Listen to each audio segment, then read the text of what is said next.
For the day of the event, the 100th birthday celebration here at Bel Air, what we are wanting to have is a spirit of celebration.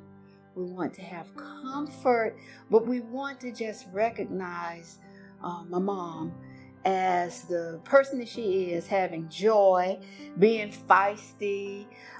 We were wanting to have friends. We want people to be able to just hang out and celebrate and worship God too in the midst of all of that, because of Him is why we are here, and we want to keep Him in the middle of that celebration. So we're just really excited to celebrate with friends at Bel Air, friends from the churches, personal friends, and with family.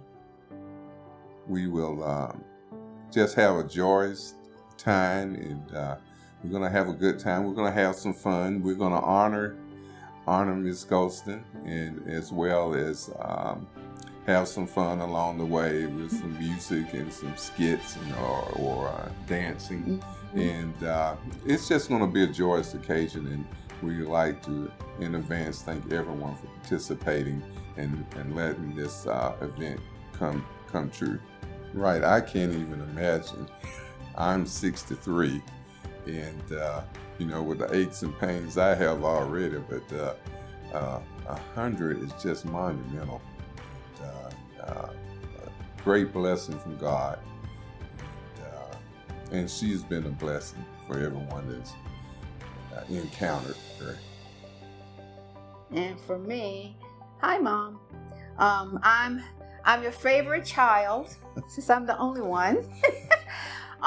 It is so hard for me to imagine, but I know that God answered a prayer of a little girl years ago when the doctors had given up on you, and we were told that you would not make it. And this is when I was little, and now to know that God and see God's awesomeness with blessing you for 100 years.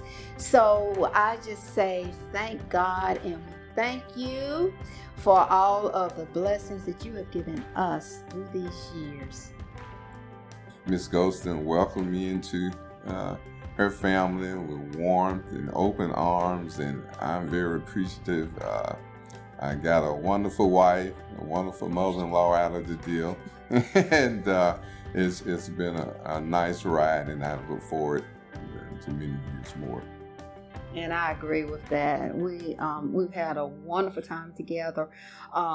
37 years that we've been married, and because of what my mom had raised me to be, we came together. First of all, my mom and I were best friends. I didn't hang out with the kids at school so much as I did with my mom, and I'm so thankful for all the beatings. It wasn't a spanking, it was beatings.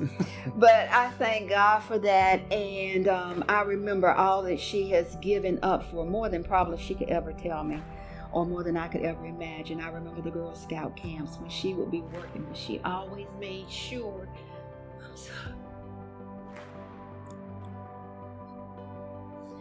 she always made sure that I was taken care of. She took me to church. She worked 2 to 3 jobs, but she always took me to church. We were on the choir. I was in Girl Scouts there. I remember when she took me to Canada, and we had a cross-country road trip. We spent the night in the car because we could not afford hotels.